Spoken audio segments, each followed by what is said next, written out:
Hello everyone, कसे आहात सगळे? आय होप तुम्ही सगळे खूप छान असाल.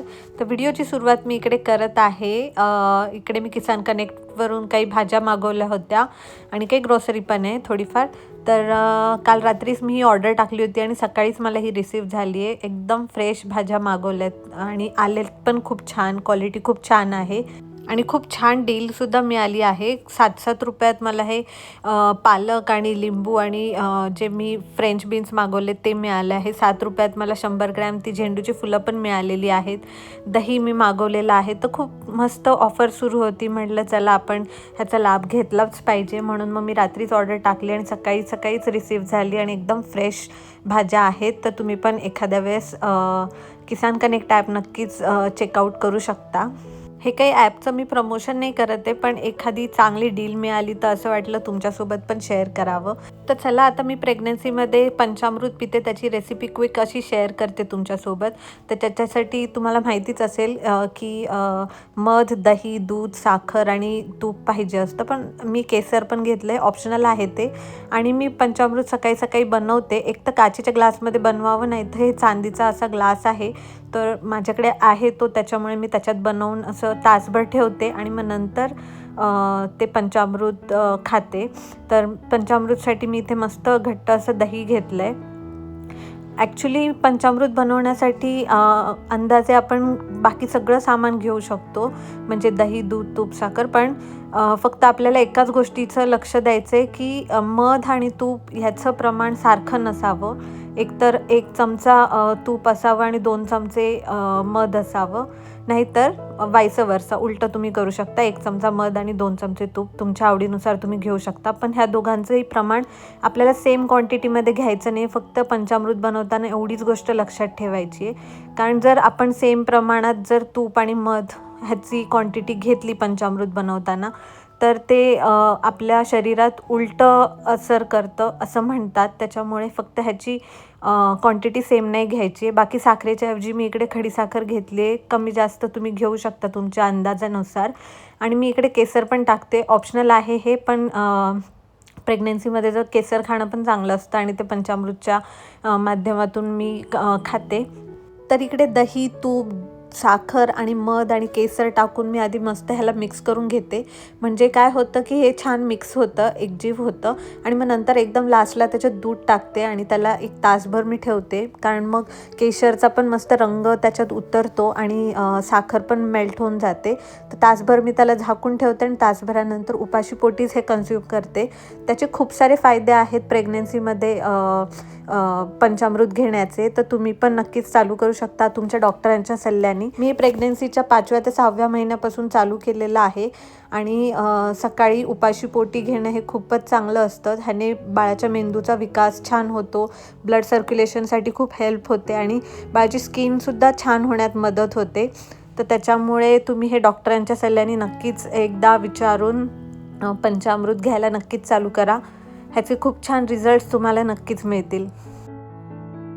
तर आज आहे सॅटर्डे आणि उर्वीच्या स्कूलमध्ये आज PTM आहे, तर त्याच्यामुळे तिच्या स्कूलमध्ये जायचं होतं आणि आता 10-10:30 वाजलेत आणि आम्ही डायरेक्ट ब्रंचच करतो आहे, पोहे.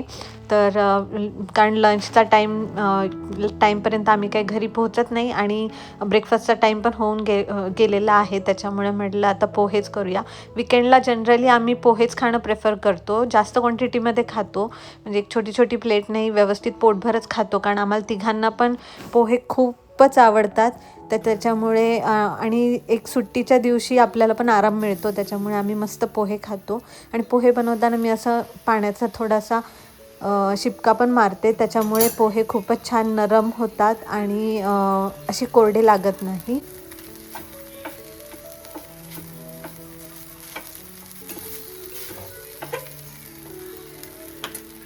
आम्ही आता जायला निघालो आहे PTMला, उर्वीच्या स्कूलमध्ये. बघूया काय काय दिवे लावले. टीचर कंप्लेंट करते का छान छान बोलते. बघूया. लास्ट टाइम माझी तारीफ केली. काय तारीफ केलेली सांग. की फक्त एकच नव्हती की मी खूप बडबड करते.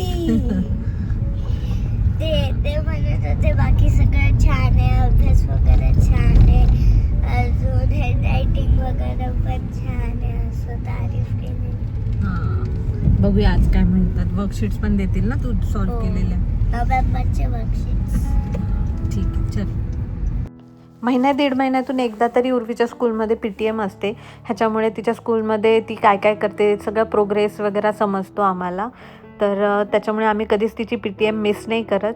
आणि वर्कशीट्स वगैरे सगळे सॉल्व्ह झालेले असतात. आफ्टर एव्हरी एक्झाम तिची PTM होते. तर ही आहे उर्वीची स्कूल जिथे ती जाते. आणि आम्ही खूप एक्सायटेड आहे तिच्या स्कूलमध्ये काय काय टीचर सांगतात ते ऐकायला. उर्वीची ना नर्सरीमध्ये असल्यापासून एकच कंप्लेंट असायची की ती खूपच बडबड करते. तिला ज्याच्यासोबत पण नवीन स्टुडंटसोबत जरी बसवलं तरी ती त्याच्यासोबत पण एकदम मिंगल होऊन जाते. तर त्याच्यामुळे तिची ही कंप्लेंट ऐकायची आम्हाला नेहमी सवयच आहे. पण टीचर्स लोक हे पण म्हणतात की जरी ती बडबड करत असली तरी तिचं लक्ष सगळीकडे असतं. काय काय चालू आहे काय काय नाही सगळ्याचे आन्सर्स पण ती व्यवस्थित देते. त्याच्यामुळे आम्हाला पण काही विशेष वाटत नाही. कारण की जर लक्ष देते व्यवस्थित जर उत्तरं तिला देता येत आहे तर त्याच्यामुळे काही प्रॉब्लेम नाही. पण फक्त दुसऱ्यांना डिस्टर्ब नको करत जाऊ हेच आम्ही तिला नेहमी सांगत असतो. तर मॅमनी इकडे वर्कशीट्स पण दिल्या आहेत तिच्या तिने काय काय सॉल्व्ह केलं आहे हे सगळं. तर आम्ही निघालो PTM वरून आणि छान झाली PTM उर्वीची. मॅम म्हणल्या ओरली वर्बली सगळं चांगलं आहे फक्त लिहायला कंटाळा येतो तिला. कधी कधी कंटाळा येतो कारण की कधी कधी जास्त लिहून घेतात ते. पूर्वीची डिमांड चांगली आहे पण स्कूलमध्ये डान्स मध्ये खूप छान आहे स्कूलच्या. नवरात्राच्या पण डान्स साठी खूप छान होते. बाकी सगळी तारीफ झाली उर्वीची. वाचली उर्वी नाही तर ओरडा बसला असता ना. स्टडी मध्ये पण परफेक्ट आहे बोलल्या. फक्त बोलते बडबड करते टॉकेटिव्ह खूप आहे. हीच एक कंप्लेंट आहे बाकी काही नाही. लिहायला कंटाळा करते फक्त. का गमाव तू कंटाळा करते. कधी कधी ते जास्त आणि असं बोलतात का की माझे फिंगर्स पेन करताय असं बोलल्या ना टीचर. फिंगर्स पेन करताय बोल. ते मी असं लिहिते तर कधी कधी माझं बोट आहे ना ते चपट होऊन जातं कधी कधी. मग काय होतं तू जास्त प्रेशर देऊन लिहत नाही. लाईटली लिहिलं किंवा ते दिसत नाही म्हणून तू दाबून लिहिते का. थोडस एवढं ठीक आहे थोडंसं ब्रेक घ्यायचा वाटल्यास. ब्रेक घेते. लिहायला कंटाळा नाही करायचा हा पण. मम्मी ब्रेक घेते ते इरेज करून टाक. मी काय करू. ठीक आहे चल पण छान बोलल्या मॅम ना. चलो आता आम्ही जातो घरी. तर लगेचच नेक्स्ट डे म्हणजे संडेलाच उर्वीला परत स्कूलमध्ये जायचं होतं कारण तिची कराटे चॅम्पियनशिप होती. तर त्याच्यामुळे मी नव्हती जाणार. सचिन आणि उर्वी हे दोघंच गेलेले आहेत स्कूलमध्ये. अर्ली मॉर्निंग जायचं होतं. शार्प 9ला तिथे टच व्हायचं होतं. तर आज ज्यांनी पार्टिसिपेट केले त्यांची आज मॅचेस होते. मलाही उर्वीची मॅच बघायला खूपच आवडलं असतं पण घरी काही कामं पेंडिंग होते. मी म्हटली तुम्ही जाऊन या दोघं तोपर्यंत मी स्वयंपाक वगैरे सगळं रेडी ठेवते. कारण मॅच खेळून आल्यावर उर्वीला खूप भूक लागेल. म्हटलं चला मी घरचं आवरते तुम्ही दोघं जाऊन या.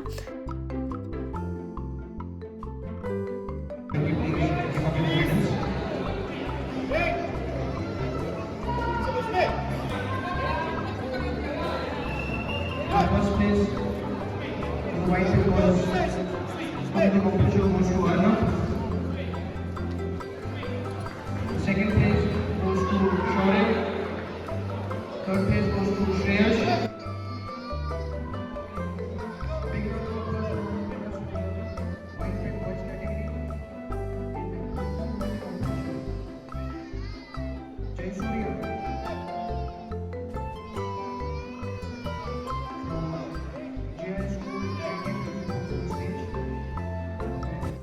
तर जवळजवळ अशाच 2-3 मॅचेस उर्वीच्या झाल्या आणि त्याच्यानंतर फायनल त्यांचं प्राईज डिस्ट्रीब्युशनसुद्धा झालं.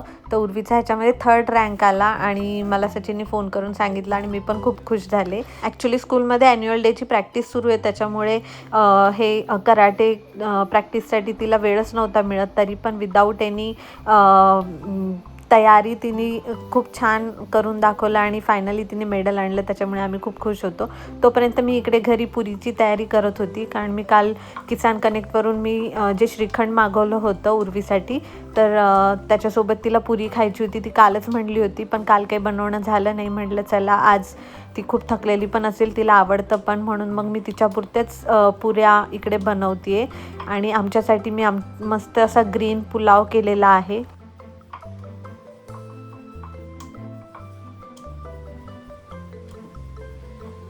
ये मला 3rd मेडल मिळालं. I am very proud of you. Thank finally उर्वीला मेडल मिळालं. एम्प्टी हँड सेल्फ डिफेन्सचं आहे. स्कूलमध्ये मी गेलेली ते काय करायला. काय झालं सांग. माझा नंबर ना खूप लेट होता. आधी आम्ही काय केलं, तिकडे गेलो स्कूलमध्ये आणि मग चेअर्सवर बसलो.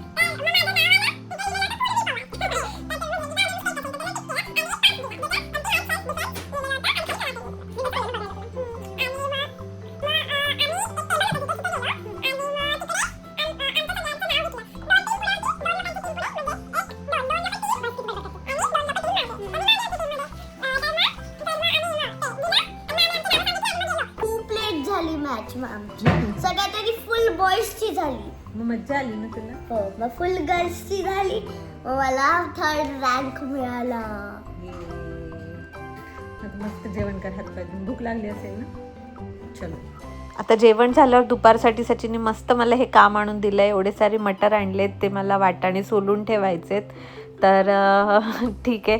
आता माझा ग्रीन पुलाव रेडीच होता आणि मी म्हटली पुऱ्या गरम गरम तळूया म्हणून मी लाटून ठेवल्या होत्या, फक्त तळायच्या बाकी होत्या. तर मी ते तळतच होती आणि उर्वीची तिकडे बडबड सुरू होती की आज मी मेडल आणले तर त्याच्यामुळे मला ओरडायचं नाही, काही नाही. आज मी जे जे काही सांगणार ते तुम्हाला ऐकायलाच लागणार आणि मला फक्त आज प्रेमच करायचं, हे सगळे तिचे डिमांड्स चालू होत्या. आणि मग मी तिला तिच्याशी बडबड तीच करत होती. उर्वीकडे आतापर्यंत 7 ते 8 मेडल्स आणि 4 ते 5 ट्रॉफीज झालेल्या आहेत. त्याच्यामुळे आता मला ते उर्वी हेच सांगत होती की मेडल हँग करण्यासाठी एक मस्त एक ऑर्गनायझर घे. तर अशा प्रकारे उर्वीने पण मला एक मागे काम लावलं आहे की काहीतरी तिच्यासाठी ते मेडल्स हँग करण्यासाठी एक ऑर्गनायझर ऑर्डर करायचं आहे. आणि हेच मी आता पुऱ्या तळून घेते. आता आम्ही जेवण करून घेतो. खूप सुंदर दिवसाची सुरुवात झाली आणि ब्लॉगचा शेवटही खूप छान झाला आहे. तर चला मी ग्रीन पुलाव कसा केला आहे ते दाखवते. एकदम खूप सारे वाटाणे आणि थोडेफार काजू आणि 1-2 खडे मसाले घालून असा मोकळा छान खूप टेस्टी असा ग्रीन पुलाव इकडे बनवला आहे. खूप टेस्टी झाला होता हा. नंतर कधीतरी फ्युचरमध्ये रेसिपी ह्याची नक्कीच शेअर करीन मी. तर चला याच नोटवर मी व्हिडिओचा एंड इकडेच करते. मस्त जेवून घेतो आम्ही आता.